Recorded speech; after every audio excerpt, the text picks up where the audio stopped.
Many people got laid off during the Great Recession. I never thought it would be my turn. In 2009, I got laid off from my job as a video game designer. It was difficult for me to get back in the industry because the economy is bad. I spent 6 months to do job hunting, but no one was hiring.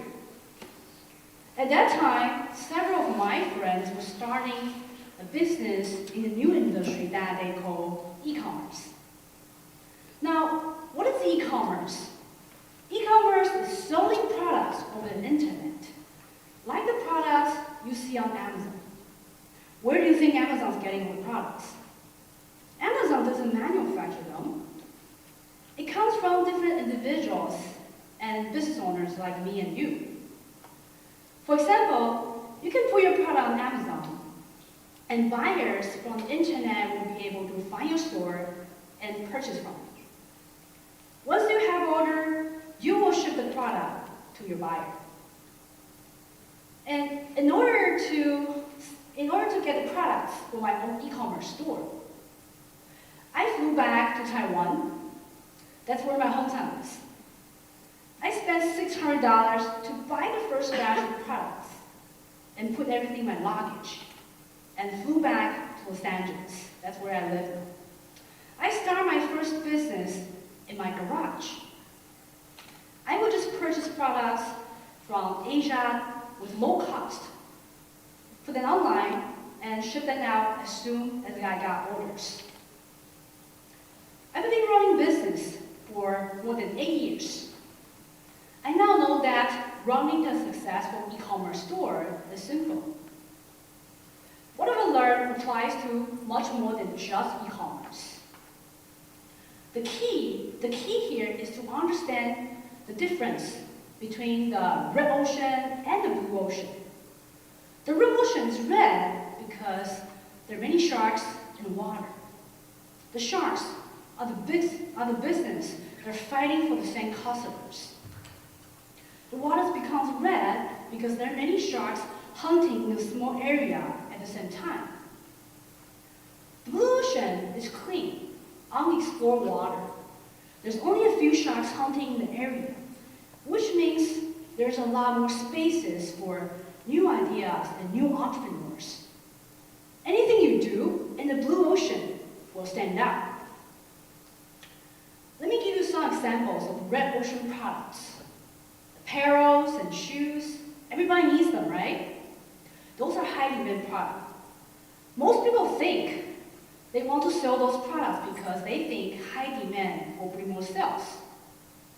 But it turns out most people are thinking like that, so people are selling similar products.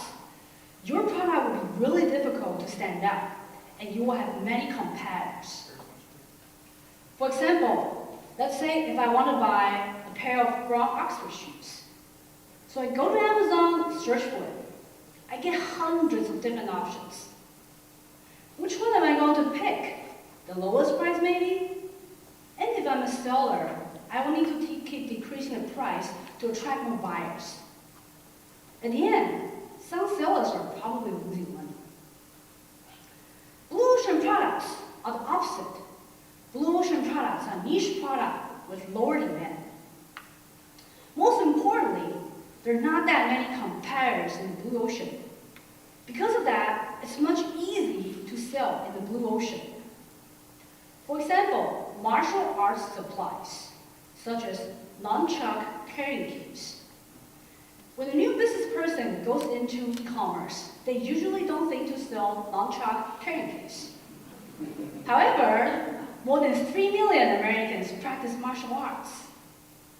That's a 3 million of customer base out there. Let's say if I want to buy a nunchuck carrying case, I just go to Amazon and search for it. I get less than 15 options. Therefore, it's much easier to make sale because buyers don't have that many options. A simple way to identify whether a product is in blue ocean or not. Go to Amazon and search for it. If the product search result of similar product is less than 2 pages, that means that's a good blue ocean product.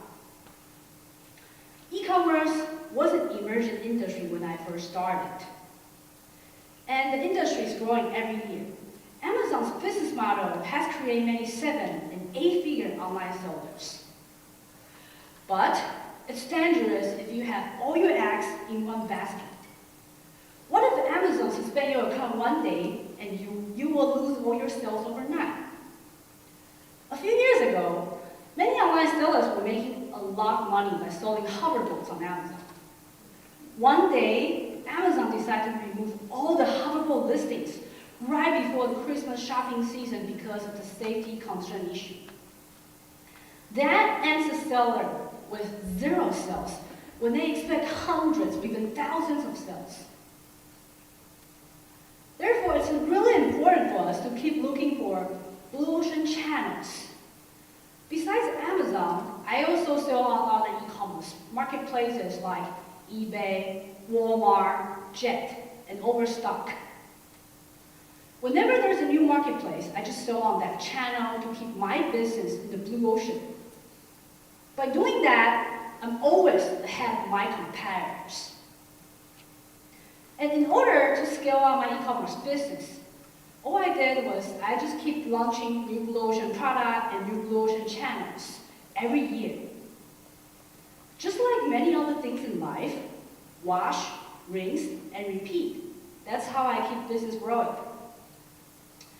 What I learned about blue ocean applies to many more people besides just entrepreneurs.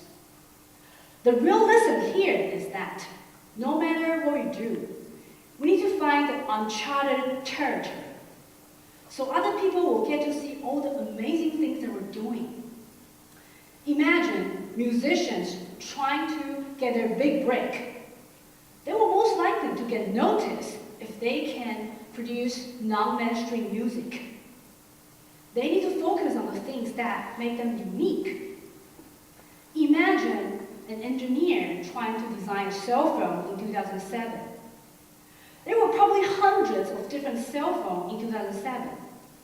However, a group of engineers managed to find blue ocean and change the face of cell phone industry forever. Can you guess? It was Apple. The first iPhone came from completely uncharted water. Whether you're starting out or scaling up your business, whether you're writing a book, designing a rocket, or simply just trying to find a job, if you can focus on blue ocean, find your blue ocean, you will be able to stand out from the crowd. And I believe there's many, many more blue ocean opportunities out there. They're sitting there, waiting for you to discover them. Thank you.